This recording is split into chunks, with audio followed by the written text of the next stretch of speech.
ini menjadikan kritik. Perlunya pengoptimalan tauhid ini bagaimana kita memadukan antara ayat-ayat kauniyah dan kauliyah dalam kehidupan kita. Sehingga apabila ini tidak diterapkan, maka kalau menurut Cak Nur bahwa akan menjadi split personality, maka harus seimbang.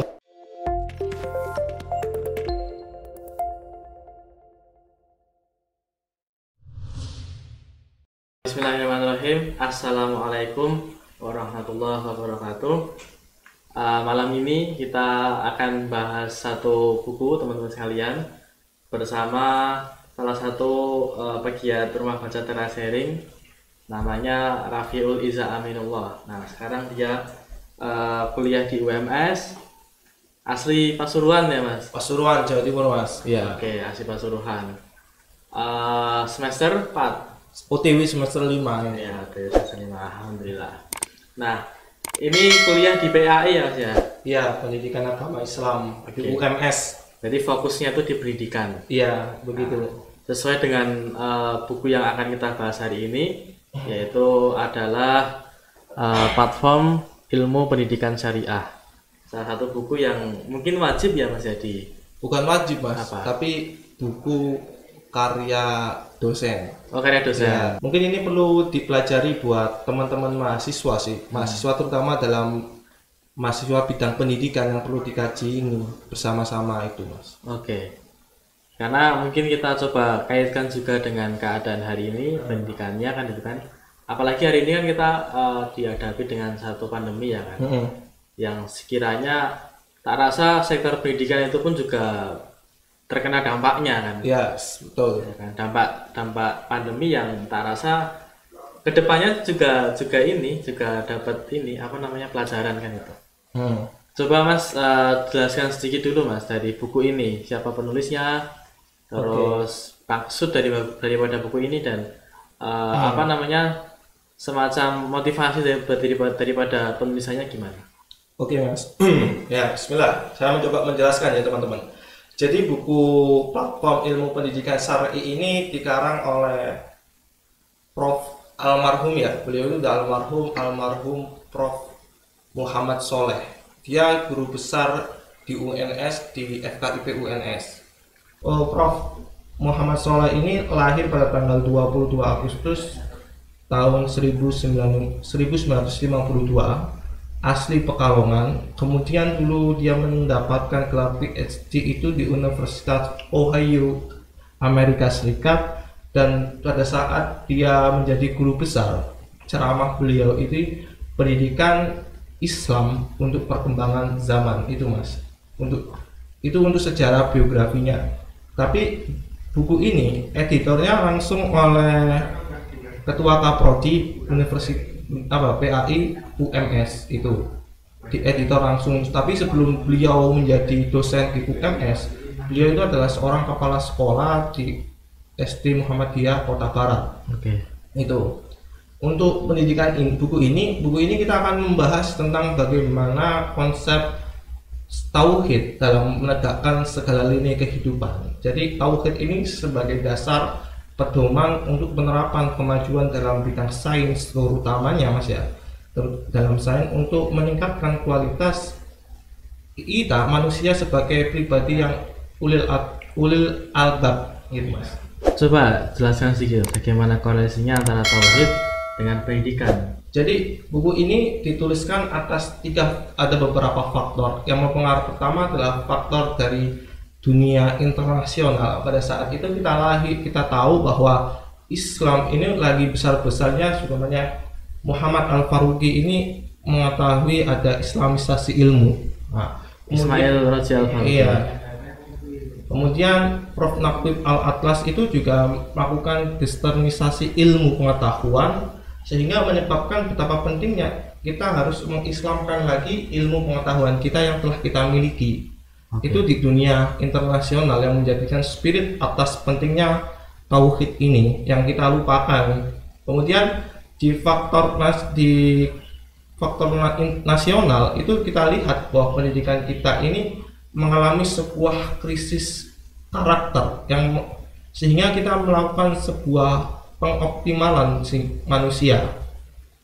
Dan kita lihat bahwa di dunia nasional ini, terutama di Indonesia, banyak sumber daya alam yang hanya dikuasai oleh orang Barat, sehingga kita sebagai mayoritas Islam seharusnya bisa mengolah sumber daya alam ini, Mas. Nah, itu ya udah faktor nasional. Kemudian ada beberapa faktor, yaitu faktor kesyarikatan. Kalau mamanya ini karena buku di Muhammadiyah ya Mas ya, jadi faktor kesyarikatan, bagaimana pendidikan Muhammadiyah ini masih belum memiliki kultur ciri khas Islam. Jadi selama pendidikan ini kita belum memiliki kultur pendidikan yang khusus ini loh, pendidikan Muhammadiyah, sehingga kita perlu melakukan kayaknya perlu melakukan penerapan tauhid dalam pengembangan. Jadi tauhid ini sebagai dasar spirit payung bagi kita semua untuk kita tegakkan, karena sejatinya bahwa Allah itu telah mengajarkan manusia secara langsung bagaimana melakukan visi hidup.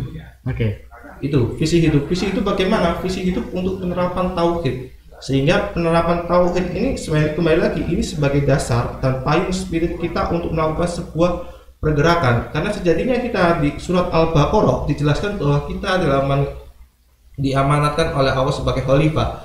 Bagaimana khalifah ini untuk menjaga kemakmuran dan pengolahan bumi ini. Kita tidak hanya menjadikan hidup di bumi ini, tapi kita memiliki amanat yang besar untuk pengabdian bumi ini, dalam pengolahan bumi ini, baik dalam ekonomi, politik, budaya, keluarga, dan lainnya yang perlu kita tegakkan, itu Mas. Padahal pendidikan hari ini kan pendidikan yang mengarah ke barat, berwajah barat.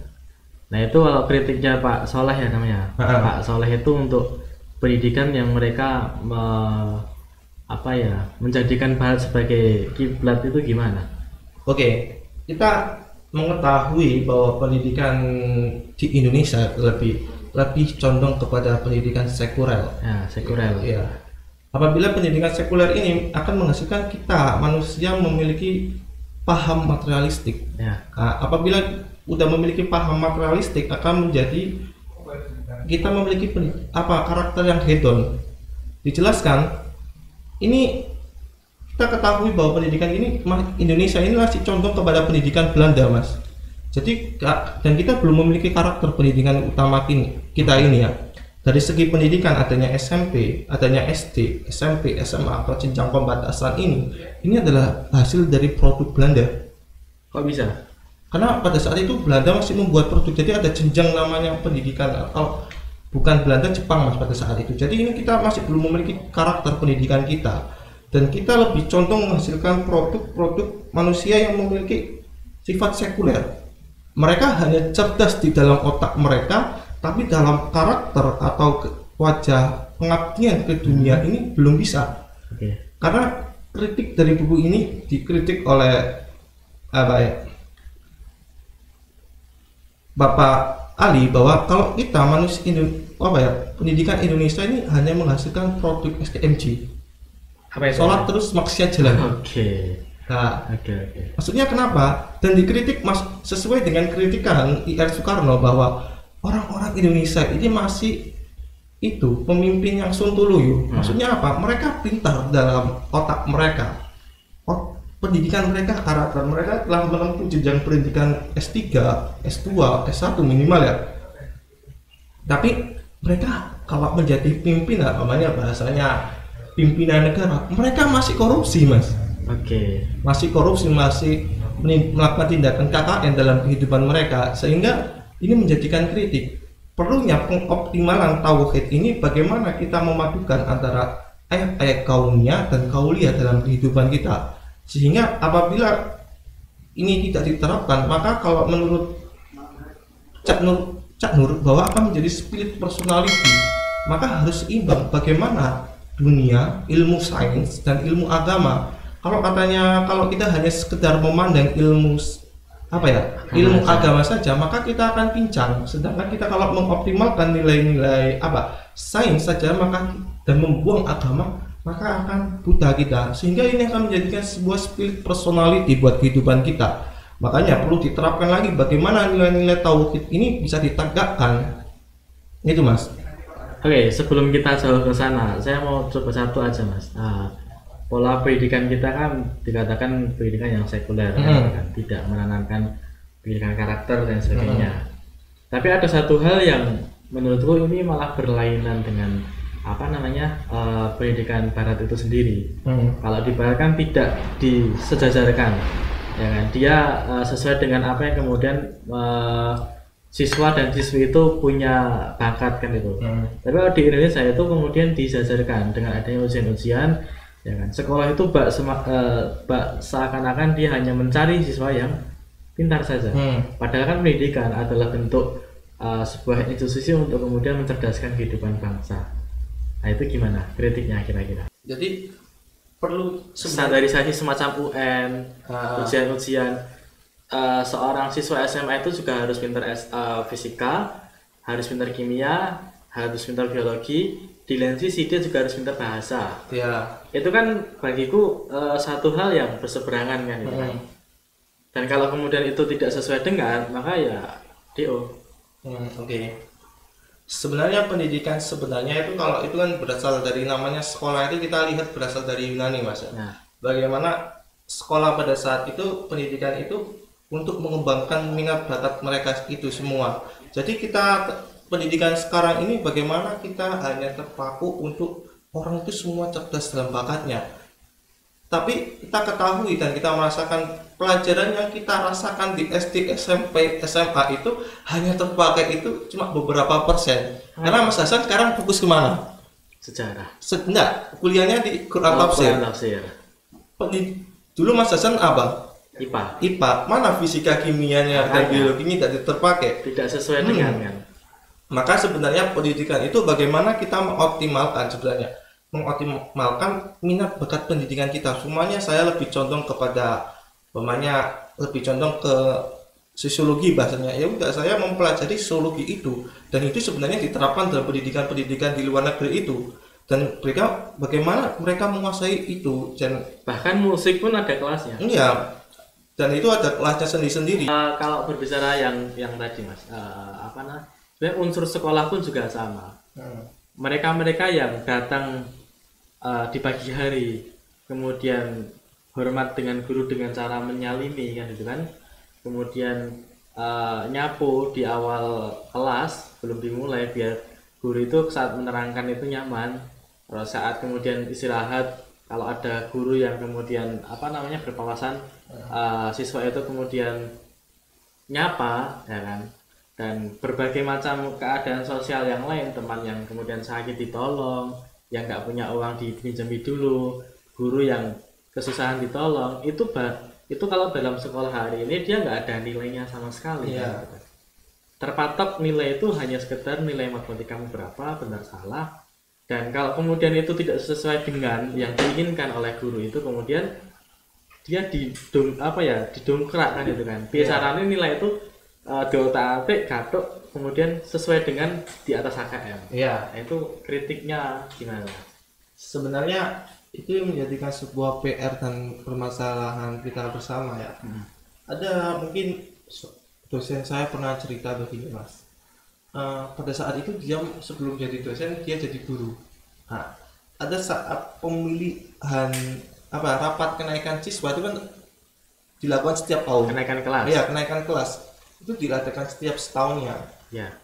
Pada saat itu dia tidak mau menaikkan seorang siswa, dan itu menjadikan sebuah pertentangan semua guru pada saat itu. Kenapa kok mau dinaikkan? Cuma satu Mas masalahnya, dia belum bisa baca Quran.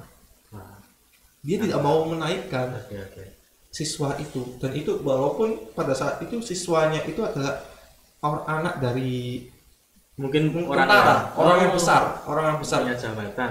Iya, memiliki jabatan, dan itu dia tidak mau menaikkan. Cuma dasar mereka tak bisa naik, nggak bisa baca Quran.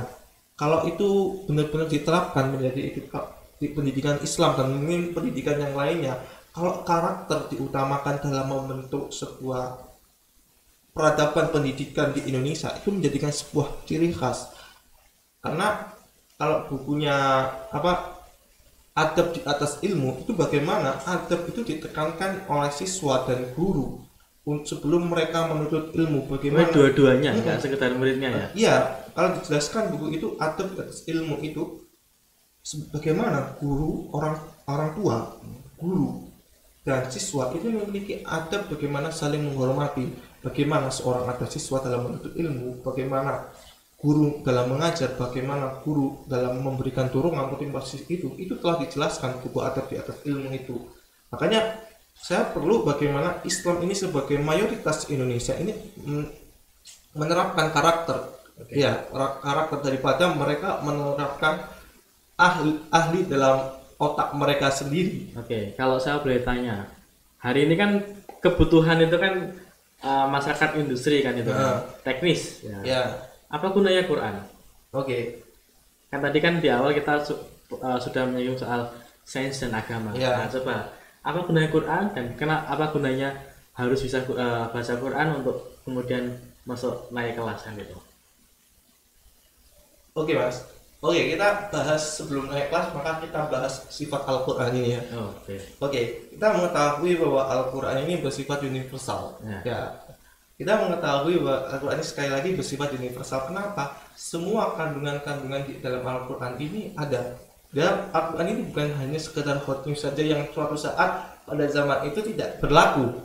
Pada zaman setelahnya? Iya, pemanya pada zaman setelahnya tidak berlaku. Cuma pemanya buku Corona. Al-Quran tidak membahas bagaimana Corona itu toh.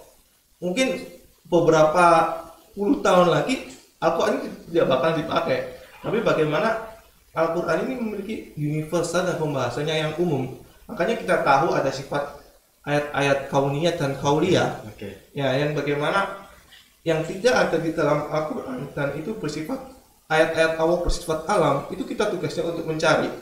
Sehingga maka sekali lagi di pendidikan tauhid kita kembalikan sebelum kita tarik ke teknologi yang nanti tetap saling berhubungan.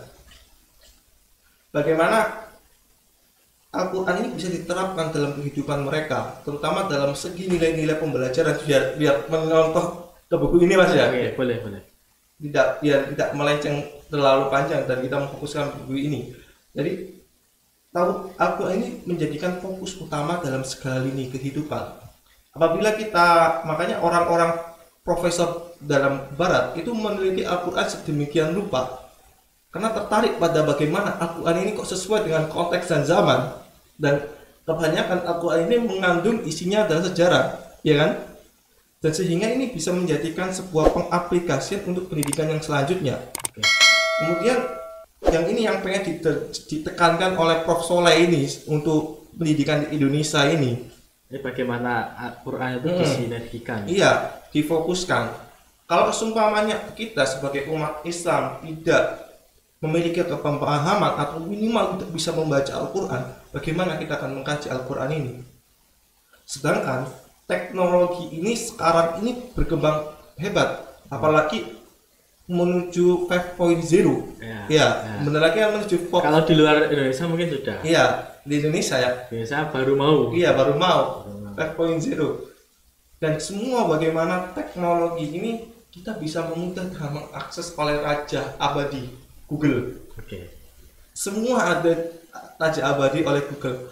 Apalagi dan bagaimana sekarang kita diserang oleh pemahaman ideologi-ideologi yang sekarang menyerang kita. Apabila kita tidak bisa memiliki benteng atau tauhid sebagai dasar kita, nanti spiritnya itu adalah di tauhid, maka kita tidak bisa, dan kita akan kalah dan terjerumus, dan kita tidak memiliki jalan yang kebenaran. Makanya saya lagi Al-Quran ini perlu. Makanya kembali lagi nanti sumber kebenaran itu kan ada salah satunya wahyu. Dan wahyu ini adalah yang terakhir bagaimana membentengi atau mengontrol 4 sumber kebenaran ini, begitu Mas. Jadi selaras apa yang tadi Mas Raffi katakan, bahwasanya kalau sains talk ya kan itu pincang. Pincang ya, nggak punya arah kan itu kan. Pincang. Tapi kalau agama kalau sains saja buta. Sains saja buta karena dia tidak bisa menuju yang sifatnya besar kan itu. Jadi kalau sains agama toh dia pincang karena tidak bisa mengikuti zaman. Jadi itu yang kemudian diinginkan oleh Pak Soleh di pendidikan di kurikulum tauhid. Kurikulum tauhid itu bahasanya. Kurikulum tauhid. Ada satu nggak atau contoh sekolah yang sudah menerapkan itu? Untuk contoh sekolah yang bisa menerapkan itu salah satunya di pendidikan SD Muhammadiyah Kota Barat yang baru. Termasuk ini pendiri atau gimana? Jadi Prof. Soleh itu sebagai arsitek tuh. Oke, kurikulumnya ya. Arsitek itu bagaimana menerapkan kurikulum syar'i bahasanya KS. Kurikulum syar'i ini jadi Prof. Soleh ini menjadikan arsitektur dan nanti Pak Ali sebagai kepala sekolah itu menjadi kontraktornya kalau bahasa saya. Oke. Jadi menerapkan dan Pelaksana langsung. Pelaksana dan dia menggambar modelnya dan dia menerapkan. Untuk langsung coba Mas, diberikan sebuah contoh. Jadi ya tadi kan kita udah pakai teori bagaimana pendidikan itu harus mensinergikan antara Quran dan teknologi. Nah, contoh yang kemudian Pak Ali kemudian terapkan di pendidikan Kota Barat itu gimana? Oke, jadi ini yang menjadikan ciri khas dan ini mungkin habis ini saya bahas juga. Jadi pada saat itu Pak dalam pendidikan SD Muhammadiyah Kota Barat itu ya Islam, jadi nilai-nilai yang ajaran agama Islam, umpamanya sains, nanti kita diislamkan, umpamanya kita ambil sains, itu harus mengadu dengan nilai-nilai Al-Quran, sehingga ada kurikulumnya di sana untuk kelas 1. Oh berarti dibuat kurikulumnya. Dan ini setiap pelajaran. Iya, dan semua elemen-elemen itu harus mengandung kurikulum. Dan alhamdulillah kurikulum syar'i ini telah terakui. Alhamdulillahnya ya Mas ya. Kurikulum ini telah diakui pada tahun 2005, 11 Juni 2005 oleh negara. HAKI. Apa? HAKI. HAKI lah. Hak kekayaan intelektual. Iya, kekayaan intelektual. HAKI, kekayaan intelektual. Itu diakui pada tahun 2005, sehingga ini bisa diterapkan di mana-mana sebenarnya. Jadi seluruh elemen-elemen yang ada di sekolah dan pembelajaran itu harus bersinergitas dengan nilai-nilai Keislaman, dengan terutama dalam Al-Quran ini. Dan tidak hanya di penerapan di guru dan murid saja, akan tetapi 3 faktor utama antara siswa, guru, dan orang tua harus memiliki pemahaman yang sama tentang tauhid. Oke. Jadi pembelajaran ini Mas tidak hanya berlaku di sekolah saja, akan tetapi pembelajaran ini tetap berlaku dalam pendidikan rumah. Dan itu direkomendasikan sekolah. Iya, jadi pada saat itu Prof. Soleh itu melakukan sebuah pelatihan antara bagaimana untuk guru, bagaimana pelatihan siswa untuk melakukan sebuah pendidikan, terutama pendidikan syar'i ini. Gitu Mas, jadi perlu sekali diterapkan menurut saya. Dan bedanya dengan pendidikan Muhammadiyah. Wah, ini kita agak mengkritik pendidikan Muhammadiyah ya Mas. Oh beda, bukan? Beda dengan pendidikan Muhammadiyah. Ada bedanya. Jadi PK itu bukan Muhammadiyah. Maksudnya PK dan Muhammadiyah, tapi sistem kurikulumnya dengan pendidikan Muhammadiyah berbeda Mas.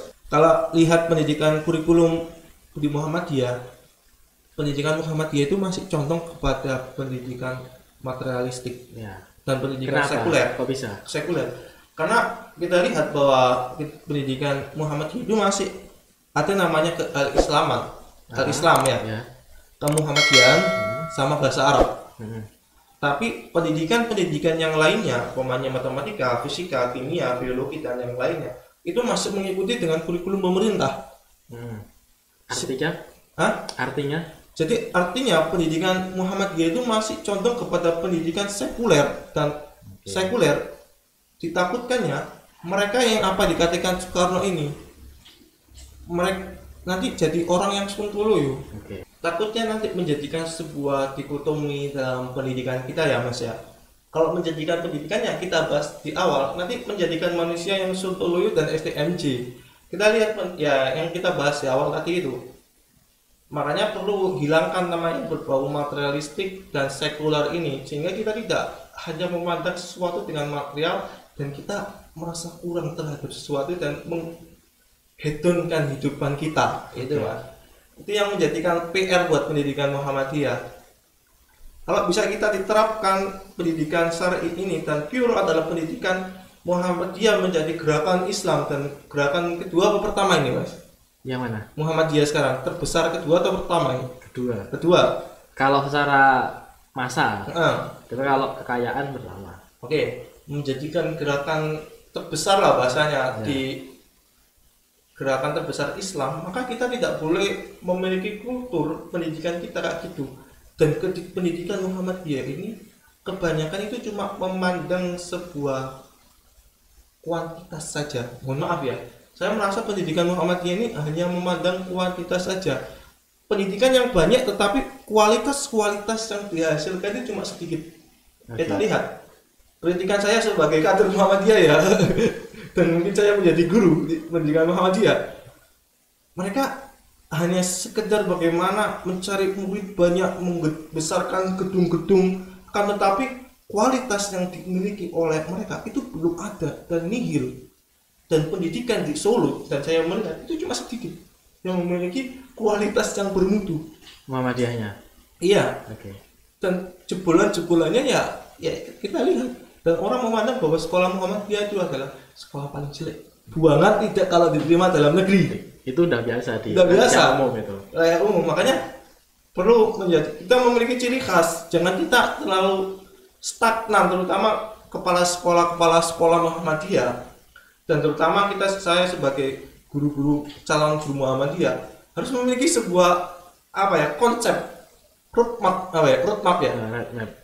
untuk memajukan sekolah Muhammadiyah ini lebih baik gitu. Tujuan akhirnya dari terkondisikannya antara sains dan agama menjadi satu itu apa? Apakah 6.0, apakah masyarakat madani, apakah apa yang itu? Tujuannya ini pertama ini menjadikan manusia yang ulil albab. Bagaimana menjadikan manusia ini menjadikan manusia yang ulil albab? Ulil albab itu apa? Kita lihat di judul ini ya, Mas ya. Boleh. Bahwa platform ilmu pendidikan syar'i menggerakkan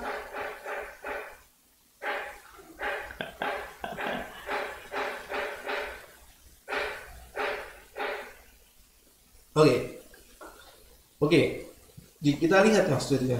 Platform ilmu pendidikan syariah menggerakkan tarbiyah untuk optimalisasi fitrah tauhid sebagai ikhtiar meretas gerak generasi ulil albab.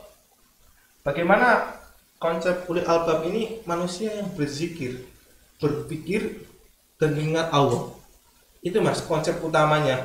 Kalau kita lihat bahwa Al-Quran pertama kali diturunkan surat Al-Alaq ayat 15, bagaimana kita diperintahkan untuk membaca, menulis, dan membaca sesuatu dengan menyebut nama Allah. Itu yang dipengenkan. Sehingga kalau kita udah bisa membentuk generasi ulil albab ini, kita akan menghasilkan manusia memiliki karakter dan jiwa-jiwa yang optimal, dan tidak hanya memandang kehidupan dunia saja, tapi melakukan sebuah pembaruan dan penggerakan manusia itu untuk itu sebagaimana Khalifah fil ard itu untuk melakukan sebuah pembaruan. Nanti di sini Mas ada fokus jangka panjang, jangka pendeknya Mas ya, sebagai penutup terakhir. Bagaimana pendidikan kurikulum syar'i ini ada beberapa fokus agenda pendeknya. Pertama, menghilangkan sebuah dikotomi yang kita bahas tadi antara sains dan agama. Iya, antara sains dan agama yang pengen dihilangkan, sehingga bagaimana meleburkan menjadi satu. Kedua, bagaimana membentuk manusia itu yang cerdas dan jujur. Karena kita lihat bahwa manusia susah kita itu hanya cerdas saja dan jujur. Kalau cerdas ya nggak jujur, kalau jujur ya nggak cerdas. Makanya bagaimana mewujudkan manusia itu yang cerdas dan jujur, yang sebagai fokus kita agenda ini di kurikulum syar'i ini. Habis itu bagaimana kita mengoptimalkan sumber daya kita dan yang tercantum pada Undang-Undang Dasar 31. Bagaimana kekayaan dan bumi ini adalah milik negara dan untuk kemakmuran rakyat, yang itu yang pengen ditekankan oleh pendidikan syar'i ini dalam optimalisasi nilai-nilai tauhid itu. Sehingga kita sebagai manusia, terutama di Indonesia ya Mas ya, tidak hanya terpaku pada orang-orang barat saja, akan tetapi kita sebagai manusia harus sebagai kelompok mayoritas terbesar di dunia bahasanya di dunia, kita bisa mengolah sumber daya kita sendiri atas kualitas sendiri. Itu yang dipengenkan itu ya. Kalau saya coba saya ini ya. Iya. Apa namanya bacaan Fazlur Rahman soal Islam. Oke. Jadi Islam itu kalau kita membahas sebuah apa namanya ilmu, ada ilmu ya kan yang itu bersifat pengetahuan, yang dia belajar soal Quran kan itu kan. Yang satu soal fikih, pemahaman. Jadi bagaimana seorang manusia itu bisa menggunakan dua itu untuk kemudian menghasilkan suatu hukum. Ya hukum itu sesuai dengan zamannya, sesuai dengan realitas zamannya. Makanya banyak sekali ijma ulama yang mungkin berbeda dengan ijma ulama yang pada zaman dulu kan itu kan. Karena sesuai zaman itu berbeda, dan Al-Qur'an adalah konsep yang universal kan itu. Itu yang kemudian membuat Al-Qur'an itu bisa rahmatan lil alamin, bisa sampai berzaman-zaman, dan dia tidak kuno kan itu.